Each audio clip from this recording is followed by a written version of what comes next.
Chers internautes, fidèles abonnés de Saint-Louis Online, bienvenue dans ce flash d'informations qui vous est présenté par Mariama Sosé. Le professeur Awa Marie Coll Seck, nommé le 8 avril 2019 à la tête du Comité national de l'initiative pour la transparence des industries extractives, vient de démissionner de son poste après Presse Afrique, un départ qui intervient dans un contexte de troubles politiques. En effet, l'Assemblée nationale a voté lundi soir la loi reportant l'élection présidentielle au 15 décembre 2024. Abdoulatif Coulibaly, lui aussi, a marqué sa déception et son dégoût dès l'annonce de ce report. Ce que Macky Sall a fait est pire qu'un troisième mandat, confiait-il sur RFI. Zahra Iyane Thiam a également condamné vigoureusement cette décision. Le plus important n'est pas de faire partie d'un gouvernement, mais de prendre parti pour son peuple. Youssou Ndour, un des premiers collaborateurs de Macky Sall, a lui également marqué son indignation par un communiqué de presse. Toujours au report de la présidentielle, dialogue, Mohamed Boun Abdallah Dionne appelle à une union sacrée sur la base du consensus et de l'intérêt général en déclarant sa candidature à l'élection présidentielle initialement prévue le 25 février 2024. Le candidat de notre coalition Dionne 2024 avait l'ambition de travailler à la réconciliation nationale pour le Sénégal d'abord, un Sénégal juste, et de moderniser le pays, ses institutions et son économie, indique un communiqué. En ce 3 février 2024, à quelques heures du démarrage de la campagne électorale, s'est imposée à notre grand peuple une situation d'exception découlant de suspicions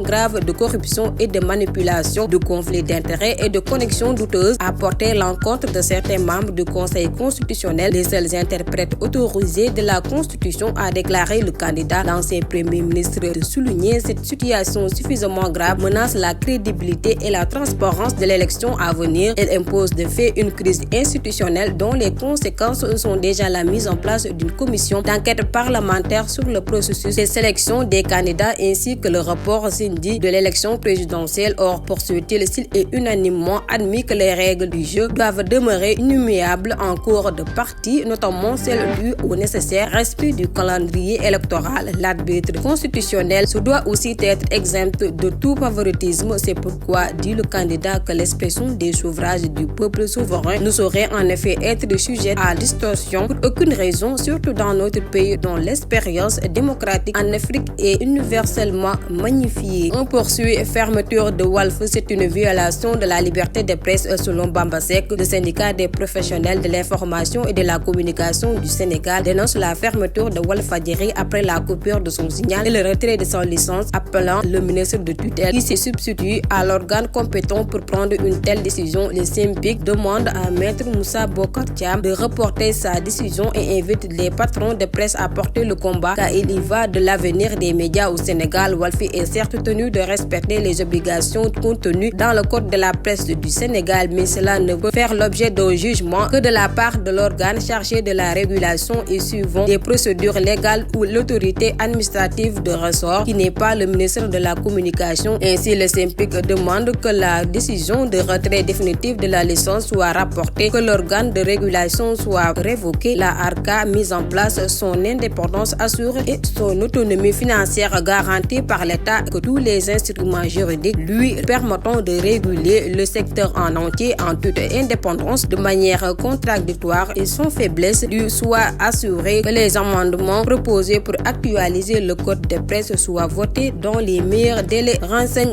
l'info. Et pour terminer, le Forum civil, branche locale de Transparency International, a exprimé son refus de s'engager dans le dialogue national proposé par le président sénégalais. Dans une prise de position ferme, l'organisation a invité des institutions internationales à envisager des mesures contre ce qu'elle qualifie de coup de force constitutionnelle. Selon ce dernier, va à l'encontre du respect dû à la démocratie et aux citoyens. Le dialogue et la participation sont des constantes au Forum civil, rappelle le collectif, marquant toutefois une exception pour cette invitation au dialogue qu'ils considèrent non conforme à leur éthique et aux principes directeurs de leur institution. Ils dénoncent une véritable agression contre la Constitution et un mépris du peuple souverain par le pouvoir en place. Cette annonce intervient suite à la révocation du décret présidentiel de convocation des électeurs, un acte jugé déconsolidant par le Forum civil, pointant du doigt l'atteinte à la démocratie et à l'état de droit que cela engendre. Ils ont également critiqué le traitement subi par l'opposition parlementaire, estimant déshonorant l'adoption d'une loi par la majorité au pouvoir. Et voilà, c'était tout pour ce flash d'informations. Continuez à liker et à vous abonner sur ce. Portez-vous bien.